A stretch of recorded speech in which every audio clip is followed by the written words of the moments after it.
Equation just like किस तरीके के अकाउंटिंग इक्वेशन के थ्रू आप उसे एंटर कर सकते हो। देखो the modern accounting is based on double entry system.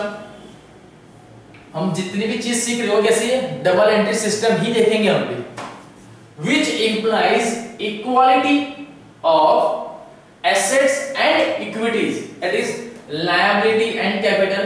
ये हमने पढ़ा था पहले, ये सारी चीजें आप पढ़ चुके हो ऑलरेडी कि कैपिटल क्या होता है, बराबर, एसेट के सामने क्या है, asset equal to liability plus capital, ये सारी चीजें आपने पढ़ी हुई है ना, यही चीजें पढ़ी थी, asset equal to liability plus capital, बराबर, ये था हमारा formula, asset equal to liability plus capital. तो अब इसी को आ जाओ, एसेट्स एंड इक्विटीज क्या बोला जाता है, A equal to E, that means assets equal to क्या हो गई आपकी equities, which we can say as A equal to E, है ना। चलिए A equal to where, अब A equal to E हो गया, तो इस जगह पर भी मैं क्या कर सकता हूं, जो हमारा फर्स्ट फॉर्मूला था कि A equal to E है, तो फॉर्मूला क्या हो गया, E तो यही है, तो ये भी क्या हो गया, E equal to C plus A, same where E equal to L plus C, now A equal to L plus C, same ही आ रहा है, क्यों, क्योंकि A equal to E ही बोला गया है। A क्या डिनोट कर रहा है यहाँ पे, एसेट, A क्या डिनोट कर रहा है, एसेट, E क्या है, equities, C capital, L liability. ये तो बहुत अच्छे से पता है सबको भी, हमारा यही था format, major rule of accounting, assets equal to liability plus capital, clear? Now in this equation the liabilities means claims on the firm by creditor and the capital means claims of owner। ये तो पता ही है हमको, liability किस पे generate होती है, creditor पे, जो हमें फ्यूचर में पे करनी होती है ना, एंड कैपिटल कैसे जनरेट होता है, जो ओनर अपने तरफ से बिजनेस में लेके आता है। The claim of owner keep on changing due to success or failure of the firm, बराबर, कैपिटल चेंजेस होते रहते हैं इसके अंदर, क्यों, क्योंकि मे भी कभी होता है कि प्रॉफिट हो रहा है तो बिजनेस में वो ज्यादा ऐड करेगा, इफ अगर लॉस हो रहा है तो मे बी वो उतना सफिशिएंट अमाउंट फिर से नहीं दे पाएगा, क्योंकि मे बी लॉस हो रहा है तो मे बी अमाउंट जो होगी थोड़ी रिड्यूस हो जाएगी। This is reflected by the income statement which provide the summary of income and expense of business for a given accounting period. Keeping this in the view, the above equation can be rewritten as assets equal to liability plus capital plus revenue minus expense। Clear, समझ रहे हो, revenue minus expense. ये सारी चीज देखी थी हमने, किसमें से जा रही थी हमारी, जितने भी चीज के हमको एक्सपेंस हो रहे थे, क्लियर, एक्सपेंस रेवेन्यू कहां जाता है, कैपिटल में से हम निकाल रहे थे, है ना। चलिए फॉर्मूला देखते हैं हमने कि रेवेन्यू एंड एक्सपेंस का जो डिफरेंस आएगा, then plus capital plus liability, क्या मिलेगा आपको, एसेट मिलेगा, और अब द मोस्ट इंपॉर्टेंट आपकी क्या बोल सकते हैं, फॉर्मूला है, तो याद रखिए अकाउंट्स के अंदर यही चीजें सिर्फ रिपीट होती रहती है और कुछ नहीं, है ना। Like each component of the above equation can be divided into group of accounts as follow। अब देखो कि हर एक के अंदर किस तरीके से डिवाइड किया गया है, जैसे आप एसेट के अंदर देखेंगे कि एसेट में किस तरह के ग्रुप में है, लायबिलिटीज में कौन सी चीजें जो लायबिलिटी में आती है, कैपिटल में भी देख लेना, रेवेन्यूज में कौन सी चीजें आती है जिसको रेवेन्यू के अंदर कंसीडर किया जाता है, एंड एक्सपेंस में कौन सी चीजें हैं जिनको कंसीडर किया जाता है, बराबर। अब आप बोलोगे कि सर ये फॉर्मूला कैसे, तो जितनी भी आपकी लायबिलिटी होगी, जितनी भी आपकी लायबिलिटी होगी, इन सब का क्या करेंगे, टोटल। सेम ऐसे कैपिटल होगा, उस कैपिटल का जितना भी टोटल होगा वो रेवेन्यू एंड आपके एक्सपेंस का जितने होंगे, इन दोनों का जो टोटल आया वही टोटल की जो इफेक्ट होगी, इन सब के जो टोटल होंगे वो यहाँ पे लिखे जाएंगे, आपको फाइनल एसेट का भी टोटल अमाउंट ही मिल जाएगी, बराबर, वही तो चाहिए होता है ना बिजनेस के एंड में। क्लियर, चलो तो आप देख लेते कि एसेट में कौन सी होती है ना। रेवेन्यू क्या होता है एक बार देख लो। Revenue means inflow of resource which results from sale of goods or services in the normal course of business and increase in capital. In short क्या है कि आप अपने बिजनेस के अंदर गुड्स को सेल कर रहे हो, इससे आपका क्या हो रहा है, इनकम हो रही है। दैट मींस आपका रेवेन्यू जो है वो बढ़ रहा है। क्या आपका इंक्रीज क्या हो रहा है, कैपिटल इंक्रीज हो रहा है। दैट मींस ये क्या है आपका revenue. Expense implies consumption of resource in generating revenue.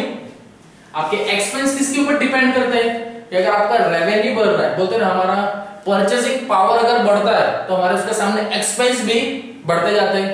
आज अगर मैं 100 रुपए कमा रहा था तो मेरा खर्चा उसके सामने में 20 रुपए था, लेकिन कल अगर मैं 500 रुपए कमाऊंगा तो मेरे उसके सामने 20 रुपए का खर्चा नहीं होगा, मैं उस टाइम पे 100 रुपए खर्चा करूंगा। रीजन क्योंकि मेरी परचेसिंग पावर बढ़ रही है तो मेरी एक्सपेंस भी उतना ही बढ़ेगा, है ना। चलो अब आ जाते हैं एसेट्स में कि एसेट हमारा फर्स्ट है एसेट। अब एसेट में भी टाइप्स होते हैं, एक होता है फिक्स्ड एसेट एंड नेक्स्ट होता है करंट एसेट, बराबर। Fixed asset and current asset याद रखना। चलिए फिक्स्ड एसेट में कौन सी एसेट है, नाम से समझ लेना कि फिक्स्ड है बोलिए मतलब फिक्स, जैसे land, building, plant and machinery, equipments, furniture and fixtures and the other. ये ऐसी चीज है जिसको आप कुछ टाइम में चेंजेस नहीं करते, जो है ये लॉन्ग टर्म पर्पस के लिए तो चलती ही जाती है, बराबर। ये सारी चीजें एंड अदर्स में आगे देखेंगे कि और कौन सी चीजें हैं जो फिक्स्ड एसेट में आती होगी।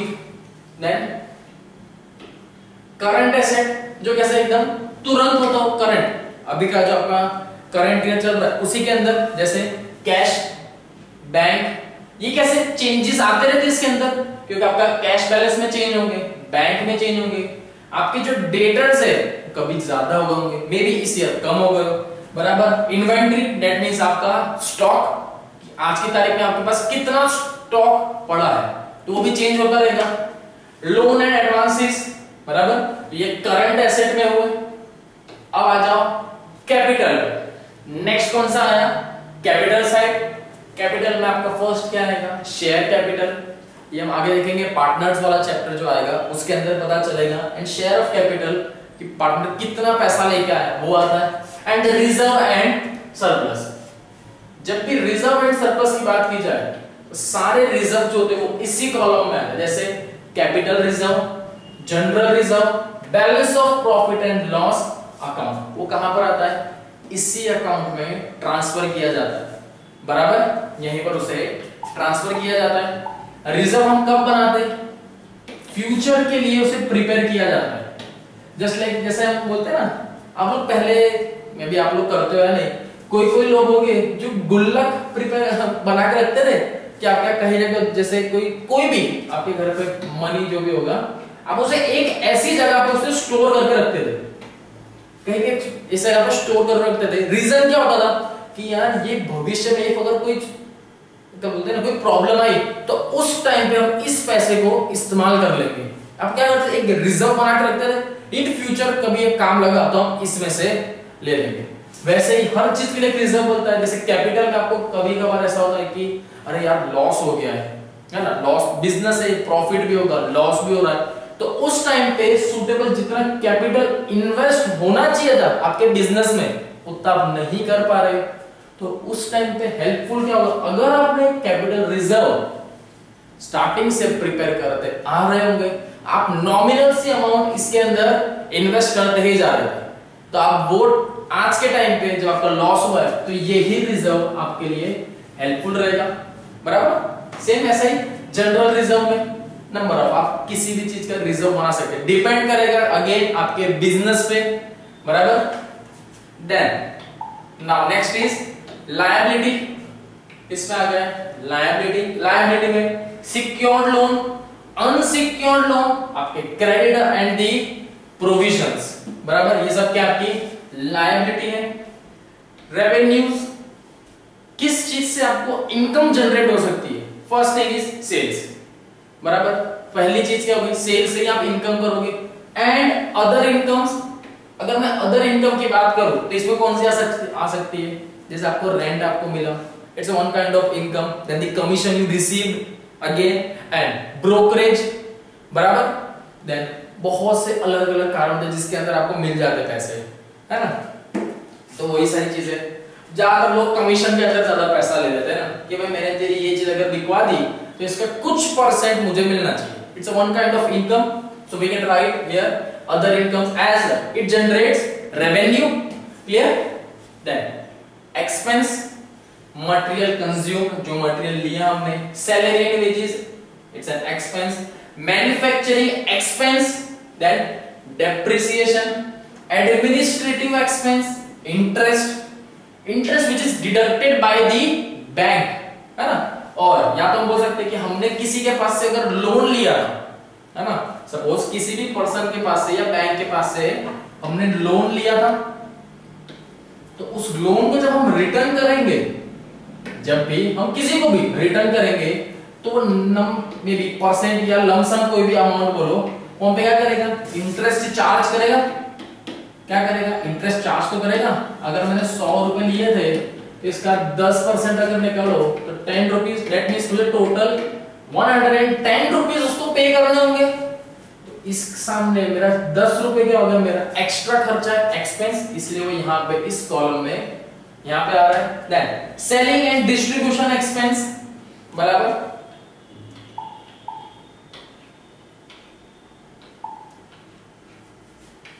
Now there is a relationship between the groups and its component. In order to maintain the hierarchical relationship between a group and its subgroup, proper codifications is required to ensure neatness of classification. अब यहाँ पर क्या है? हर एक चीज के सामने उसका एक कोड रखेंगे, है ना? जस्ट लाइक जब आपको ये सारी चीजें दी है, मेन कोड, सब code, account code, main head, सब हेड, अकाउंट हेड, ये सारी चीज देख रखी. जैसे फर्स्ट के अंदर क्या आएगा? एसेट, देन उसी के अंदर फर्स्ट में फिक्स्ड एसेट. किस तरीके से आप उसके अंदर लिखते जाएंगे वैसा है ना. जस्ट लाइक एसेट, आपका फर्स्ट पॉइंट, आपको वे ऑफ राइटिंग सिखाई जा रही है कि किस तरीके से लिखा जाएगा. जैसे आप फर्स्ट टाइटल क्या देंगे? भाई पहला तो आपका क्या है? एसेट. आपकी जो बुक्स है, समझो ये आपका क्या है? बुक का पेज ही है ना? ये आपका बुक का पेज ही समझो. उसमें आप कैसा लिख रहे हो? फर्स्ट इसी तरीके से लिखेंगे. फर्स्ट सेंटर में क्या आ रहा है आपका? एसेट. एसेट के अंदर आपका एक पॉइंट है, वो पॉइंट कौन सा है? पहला पॉइंट, वो क्या है मेरा? फिक्स्ड एसेट, बराबर. इस पॉइंट के अंदर एक उसका पॉइंट, इसके अब क्या है? सारे सब पॉइंट, क्या बोलते हैं इसको? सब. ये क्या है? हमारे सब पॉइंट्स. फिक्स्ड एसेट के कौन से? तो ये है 1 2 3 4 5 6 7. कौन से थे भाई? Land, building, plant and machinery, electrical installation, vehicle, furniture and fixtures and computer. ये सारी चीजें क्या है? फिक्स्ड एसेट के पॉइंट्स हैं. फिक्स्ड एसेट किसका पॉइंट है? वो एसेट का एक पॉइंट है, बराबर. लिखा कैसे जा रहा है? समझ में आया? जैसे भाई ये ग्रैंडफादर है, ये उसका लड़का है, दैट मींस इनका लड़का, सन, है ना? इनका ही बच्चा है, दैट मींस. और ये सारे क्या है? समझ लो ये सब क्या है? इसके चिल्ड्रन. ठीक है, ये सब क्या है? इसके चिल्ड्रन, बराबर. इमेजिन करना इतने सारे नहीं, ठीक है, चिल्ड्रन. तो हम इसी तरीके से लिखते हैं ना, स्टैंडर्ड बताया जाता है, बस वैसे ही. क्लियर? ये सबसे बड़े हैं इसलिए ऊपर, इसके अंदर के पार्ट, देन इनके ये, इनकी फैमिली, तो ये, बराबर. कुछ इस तरीके से समझ लो. चलो, then as an example code for the land and building land account will be 11001. देखा जनरेट क्या हुआ? आपका कोड यहाँ पर जनरेट हुआ. किस तरीके से? अब अगर यहाँ पर अगर कहीं पर लिखा हो 11001 तो बाय डिफॉल्ट क्या हो जाएगा? ये नंबर किसका? अकाउंट्स का. अकाउंट्स में तो है, लैंड का है. कैसे पता चला? और वो भी एसेट है. मैंने फर्स्ट नंबर किसको दिया है? एसेट को. ये रहा. नेक्स्ट कौन सा है? उसका टाइप फिक्स्ड एसेट है, 00. ठीक है. लास्ट में वन, दैट मींस लैंड है. डायरेक्ट माइंड में क्लिक हो जाएगा कि एसेट के अंदर फिक्स्ड एसेट के अंदर ये लैंड है 01101. मैं चीज अगर नहीं भी लिखूं, उसकी जगह सिर्फ अगर इतना सा पॉइंट भी लिख दूं ना तो भी पता चल जाएगा। कैसे? क्योंकि कोडिफिकेशन आप मेंटेन कर रहे हैं इसलिए। It has been considered that the enterprise is a single unit enterprise if the enterprise has more than one unit. ये कहां पर यूज होता है ये भी देखो, has more than one unit then the code may be given for the unit also. बराबर? अब मैं आपको इसका लॉजिकल एक एग्जांपल दूं इसके रिगार्डिंग। जहां पर आप पढ़ते थे, मे बी आपकी जो स्कूल होगी वहां पर आपको सबको रोल नंबर दिए जाते थे। क्या होते थे? आप सबके रोल नंबर होते थे, बराबर। मैडम जब अटेंडेंस लेती थी तो वो एक एक का नाम नहीं लेती थी। स्टार्टिंग में चलो ठीक है कि नाम लिए, देन क्या होता आपको आपके सूटेबल रोल नंबर दिया था 1 2 3 4 5 6 7 8 9 एंड सो ऑन। अब इसके आगे क्या किया जाता था? यार ये रोल नंबर तो है। अब इफ आपकी असेंबली में जनरेट या देखना हो कि किसी बच्चे को अगर पूछ रहे कि भाई तुम्हारा रोल नंबर क्या है, तो आपको उसका स्टैंडर्ड भी पता चल जाता था। रीजन किस तरीके से बताते थे? सपोज अगर कोई स्टूडेंट है वो 5th स्टैंडर्ड का, उसका रोल नंबर क्या है? जैसे उसका जो रोल नंबर है, उसका रोल नंबर है 36 और वो कौन से स्टैंडर्ड में है? वो है 5th स्टैंडर्ड में। तो उसका पूरा रोल नंबर क्या होता था? 536, ये उसका रोल नंबर है। फर्स्ट क्या डिटेक्ट दिखाएगा कि ये उसका क्या है? Standard, and the last 2 digit is dedicated as their roll number. Same हमारे यहां पर भी क्या है? फर्स्ट क्या दिखा रहा है? वो कौन सा, पहले तो ग्रुप है, कौन सा टाइप है, उसके अंदर उसका ये ग्रुप, उस ग्रुप के अंदर उसके सब पॉइंट जो कितने लास्ट के 3 डिजिट क्या दिखाएंगे, उनके कौन से नेम, जैसे 1 1 0 0 1 फर्स्ट उनका कौन सा पार्ट है, नेक्स्ट उसका सब पॉइंट, और सब पॉइंट के अंदर ये उसके पॉइंट्स। क्लियर? कहां पर इस्तेमाल होता है? जहां पर नंबर ऑफ ट्रांजैक्शन हो वहां पर इसे इस्तेमाल किया जाता है।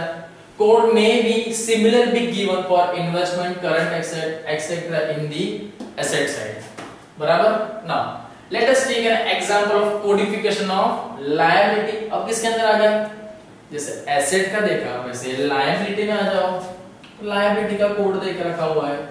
फर्क क्या है? लायबिलिटी को किस तरीके जनरेट किया है? मेन देखो, लिखने का तरीका देखना है किस तरीके से। यहां पर क्या आएगा? मेन कोड, बराबर। क्या है?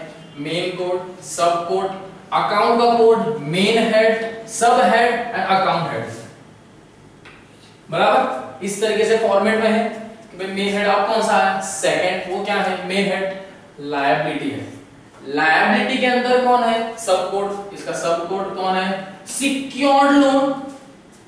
मेन कोड, मेन हेड, सब कोड, सब हेड, अकाउंट कोड। अब सब हेड के अंदर अकाउंट कोड दिए हुए हैं तो उसका क्या होगा? Account head. ये रहे। अब देखते हैं मुझे स्टेट बैंक ऑफ इंडिया का अगर कोड बनाना हो तो क्या हो गया?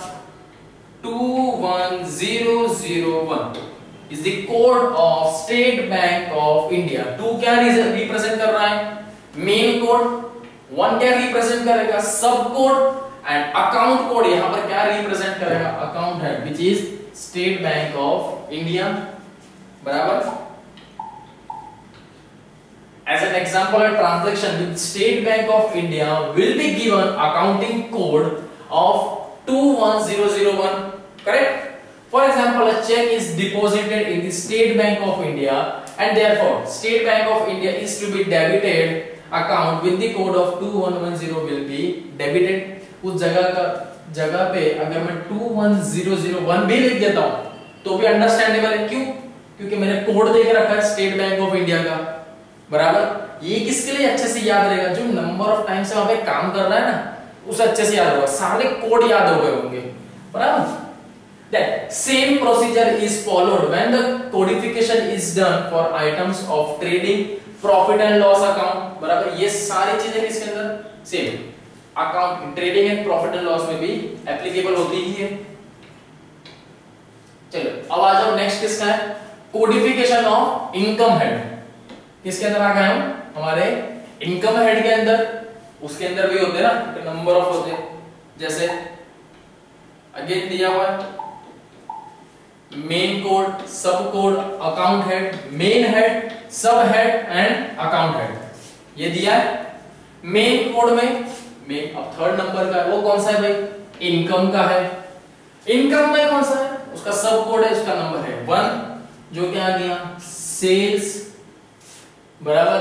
देन अकाउंट कोड में 1 2 3 4 5 6 7 again refrigerator, air conditioner, video game, digital camera, plasma TV etcetera, ये सारे सेल्स के अंदर के पॉइंट है, ये वो आ गए। किसी का भी अगर पॉइंट लिखना हो, जैसे रेफ्रिजरेटर का सेल्स का कोड लिखना हो, तो कोड क्या हो जाएगा? 31001 is the code of refrigerator sale, बराबर। सॉफ्टवेयर में क्या हो जाता है, बहुत से बार अगर आप डायरेक्ट कोड लिखो ना, उसके अंदर होता है कोडिंग का भी ऑप्शन होगा, अगर जो सॉफ्टवेयर होगा वहां पर होता है, हर किसी के अंदर नहीं होता है। इफ अगर उसमें होता, अगर आप डायरेक्ट एक कोड लिख दोगे ना, वो डायरेक्ट एंट्री उसमें चली जाएगी। वन काइंड ऑफ आप बोल सकते हो कि कोड को कंप्यूटराइज्ड के अंदर क्या होता है, शॉर्टकट बोलते हैं ना, जैसे हमारे कंप्यूटर के अंदर होता है, आपको कॉपी पेस्ट करना हो तो कंट्रोल सी कंट्रोल वी करते हैं, बस जस्ट लाइक सेम ऐसा आपका क्या है, कोडिंग है, उस कोड को एंटर करो, आप डायरेक्ट उसमें आ जाओगे, बराबर। अब सेम अगर मैं यहां पर बोलूं, जैसे हमारा सेल्स का था, सेल्स के अंदर इनकम में हमारा दूसरा दिया था सब पॉइंट सेकंड, मैं सेकंड यहां पर जनरेट करूं, सब कोड के अंदर यहां आ जाएगा हेड में। अदर इनकम कर दूं, अदर इनकम, उस अदर इनकम में फिर अकाउंट हेड के अंदर ये पॉइंट यहां पर मैं लिख दूं कमीशन, भाई ये अदर इनकम में आया मेरा। अब इसका पॉइंट मैं कैसे लिखूंगा, इसका मुझे जनरेट करना हो तो क्या हो जाएगा, कमीशन के लिए अगर मेरा कोड बनाना हो तो क्या होगा, 32001 32001 किसका, मेरा कमीशन का है, बराबर। तो वैसे ही सारे कोड प्रिपेयर होते हैं, जैसे ना।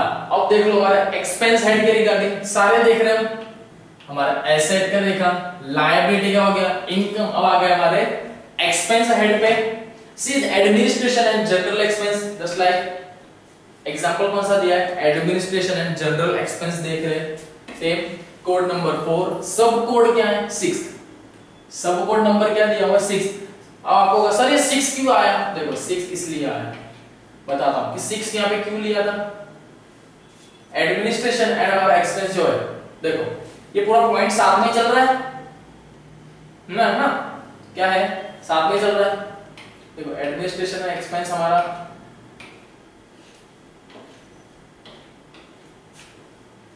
एडमिनिस्ट्रेटिव एक्सपेंस यहाँ पे 1 2 3 4 5 एंड 6 एडमिनिस्ट्रेटिव एक्सपेंस, क्लियर। इसलिए यहाँ पर भी क्या ले लिया 6 पॉइंट ले लिया।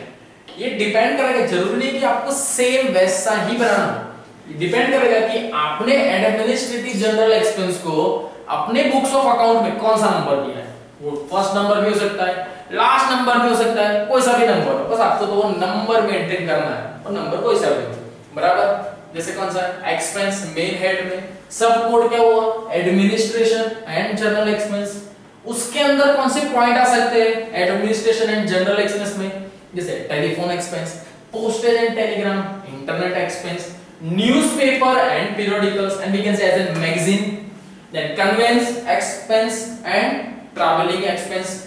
यहां पर आपको किसका कोड बनाना है सॉरी टेलीफोन का कोड बनाना है, तो टेलीफोन का कोड क्या बन जाएगा, मेन सबसे पहले क्या आएगा, मेन कोड, सब कोड एंड सब कोड में अकाउंट कोड 001, ये क्या बन गया आपका टेलीफोन एक्सपेंस का आपका कोड, बराबर। टेलीफोन एक्सपेंस 46001, बराबर। कोडिंग लैंग्वेज में बात की जाती है ना, बहुत से लोग करते हैं, जस्ट लाइक सेम वैसा ही। It is not necessary that codification be done using numerical number, only it can be using alphabet as a codes or even alphanumerical codes। देखो इस कोड के अंदर ये कंपलसरी नहीं है कि आप सिर्फ नंबर ही लेते जाओ, बराबर। बहुत से होता है कि यार कंफ्यूजन हो रहा है यार, नंबर से कैसे याद रखें, तो आप उसके लिए क्या कर सकते हो, एक चीज है जैसे आपको आप एसेट के लिए क्या डिनोट कर रहे हो, एस ए, लायबिलिटी के लिए एल, इनकम के लिए आई, बराबर, एक्सपेंस के लिए ई, ये डिनोट कर रहे हो सारी चीजें। तो यही चीज उनके जब नंबर लिखो उससे जस्ट पहले ये अल्फाबेट दे दो, बराबर। जैसे मैं 1 1 0 0 1 लिख रहा हूं, अब मुझे याद नहीं आ रहा यार ये किसका था, तो इसके लिए क्या, अगर मैं अल्फाबेट लिख दूं आगे ए, अच्छा अरे याद आ गया, मैंने ए से एसेट को डिनोट किया था, दैट मींस ये एसेट का फिक्स्ड पॉइंट का ये फर्स्ट है, हो गया। इस तरीके से भी याद कर सकते हैं ना इसको। अगर जब भी आपके नंबर के साथ में एक अल्फाबेट भी अगर आप यूज कर रहे हो तो उसे क्या बोला जाता है, अल्फा न्यूमेरिक बोला जाता है। कोड नहीं, मैं अल्फा न्यूमेरिक की बात कर रहा हूं। सिर्फ अगर आप उसको कोड के थ्रू इस्तेमाल कर रहे हो तो वो कोड हुआ, अगर पासवर्ड के थ्रू है तो अल्फा न्यूमेरिक पासवर्ड हुआ। क्या बोला जाता है इसे, अल्फा न्यूमेरिक, जिसमें मिनिमम एक आपका क्या होना चाहिए, अल्फाबेट होना चाहिए और एक नंबर होना चाहिए, बराबर। देन आप वो कैसे भी करो। देन फॉर एग्जांपल देखो, सेम एग्जांपल ही आपको दिया हुआ है, कैसा एग्जांपल देख ले। Asset side may be given a code say A, fixed asset may be given F, fixed asset को क्या डिनोट किया है, F डिनोट किया है, and individual assets account be given numeric code are given in the illustration।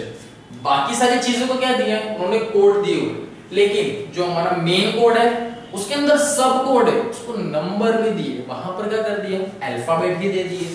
जैसे हमारा fixed asset में, asset के अंदर फिक्स्ड एसेट, हमारे एसेट में फिक्स्ड एसेट, उसके अंदर हमारे सब पॉइंट जो एसेट्स है के, एसेट्स के क्या है, मेन हब, ये मेन है, ये सब हब्स है, एंड ये अकाउंटिंग एसेट्स, और we can say as accounting code. क्या रहेगा, फर्स्ट का फर्स्ट 0 0 1, किस तरीके से लिखा जाता था, 1 1 0 0 1, कुछ इसी तरीके से लिखते थे हम, क्लियर। अब इसकी जगह क्या आ गया, हम मेन हब को और हमारा जो सब हब कोड है इसको क्या करेंगे, एसेट का ए, फिक्स्ड एसेट है उसका एफ, अब जो मेन उसके अंदर जो हमारे कोड है उसी को लिख दो 0 0 1, जिसको हम कैसे लिखते थे 1 1 0 0 1, उसकी जगह क्या हो गया, अल्फाबेटिकल के अंदर उसको हमने कोड चेंज कर दिया, बराबर। तो आप नंबर ऑफ तरीके हैं जिस तरीके से आप कोड लिखना चाहे वैसे लिख सकते हैं, डिपेंड करेगा आपके बिजनेस पे, clear. Account if, now next, account if wrongly coded will lead to error of principle whereby an item of liability may be treated as an income and vice versa, बराबर। इस चीज में ध्यान रखने की जरूरत है। अगर आप सोच रहे हो कि अगर मैं कोड वाला सिस्टम कर देता हूं तो हाँ बहुत इजीली हो जाएगा, बहुत जल्दी कर सकते हो, तो उसके अंदर एक चीज है कि अगर गलती से भी आपका कोड जो है जैसे 1 1 0 0 2 हो गया, अरे तो आपका तो कोड ही चेंज हो गया, आपकी एंट्री कहीं चली गई, या ये 1 1 1 0 1 हो गया, फिर से गलत हो गया, आपकी एक कोड के चक्कर में वो एरर हो जाएगी, बराबर। तो क्या हो जाएगी, एरर ऑफ प्रिंसिपल जनरेट हो जाएगी उस टाइम पे। May be treated as income and vice versa, income the expense, expense the income, बहुत कुछ हो जाएगा। Similarly an item of asset may be treated as expense and vice versa, बराबर। एक एसेट क्या हो जाएगी, एक्सपेंस बन जाएगी, जो एक्सपेंस है वो एसेट बन सकती है अगर कोड में गलती हो जाए तो। The next, the financial statement prepared without rectifying such errors will reveal incorrect financial result and their position. Therefore, extreme cautions need to be exercised when grouping of accounts is done and also when the transaction is recorded using computer, बराबर। The process of grouping of account is the basic or fundamental requirement for producing financial statement। किसके लिए बनाए जाते हैं, ताकि financial statement आपका सही रहे। The second stage of application of computer in accounting is to record individual transaction using accounting software। सारी चीजें आप रिकॉर्ड करेंगे किसके अंदर, आपके अकाउंटिंग सॉफ्टवेयर में। But always bear in mind that accounting concept shall always be followed। कि इसके अंदर एक चीज याद रखना कि आपका अकाउंट का जो कॉन्सेप्ट है जो उसका सॉफ्टवेयर में वो हमेशा फॉलो करता ही रहेगा, आप उसके अंदर कोई चेंजेस नहीं कर सकते, बराबर। Then the using software of computerised accounting software, there are two basic activities in using software of CS, one time activity and recurring activity। कैसे दो तरीके की बेसिक एक्टिविटी है, एक तो है one time and the recurring.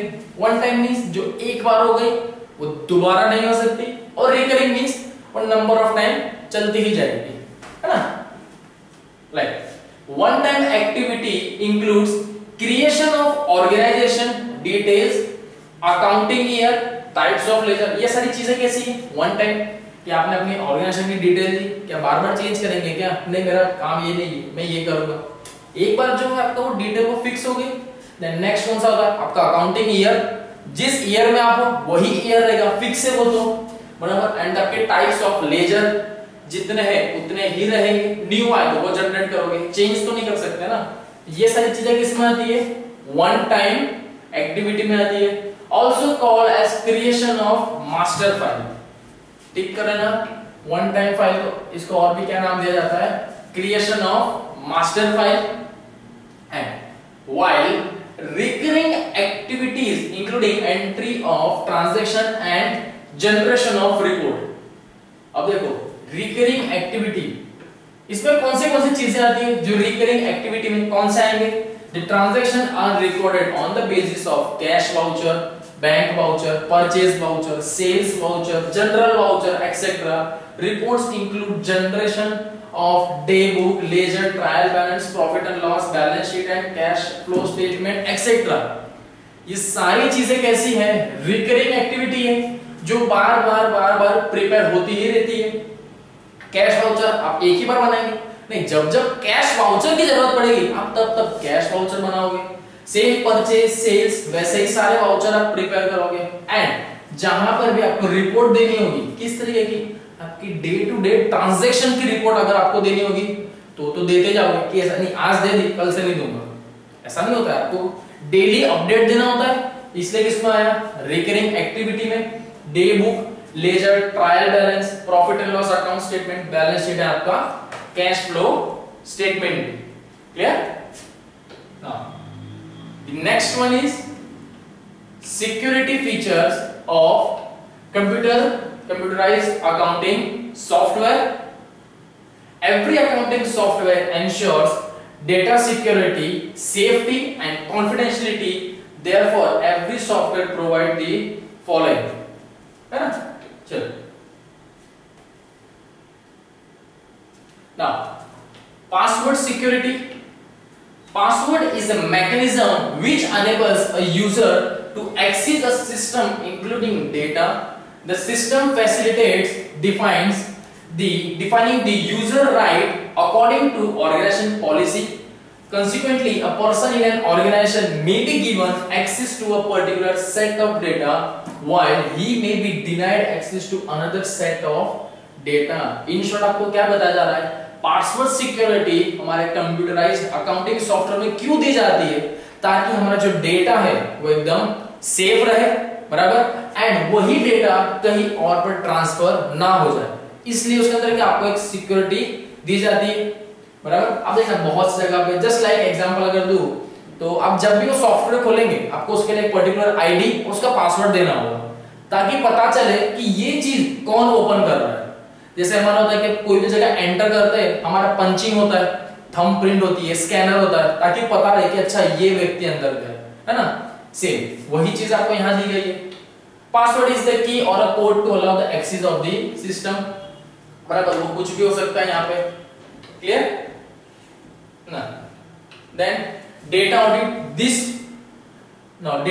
this feature enables one to know as to how and what changes have been made in the original data, thereby helping and fixing the responsibility of person who has manipulated the data and also ensure data integrity. Basically, this feature is similar to audit trail. Audit का मतलब क्या होता है, आपने जितना भी account prepare किया है उसे चेक किया जा रहा है। It's one kind of audit, जिसके लिए अलग से एक टीम आती है जो ये सारी चीजें चेक करती है। Data vault software provides additional security through data encryptions. Clear? Encryptions क्या होता है? Essential scrambles the information so as to make its interpretation extremely difficult. Thus, encryption ensures security of data even if it lands in wrong hand, because the receiver of data will not be able to decode and interpret it. बराबर? एक security दी जाती है। अगर suppose किसी और के पास वो चला भी गया तो उसके अंदर एक कोड होता है, अगर जब तक आप वो एंटर नहीं करोगे तब तक वो चीज ओपन नहीं होगी। बराबर? ये सारी चीजें कहां जरूरत पड़ती है? जो एकदम हाईली कॉन्फिडेंशियल होता है ना, वहां पर ये सब चीज की जरूरत ज्यादा है। क्लियर?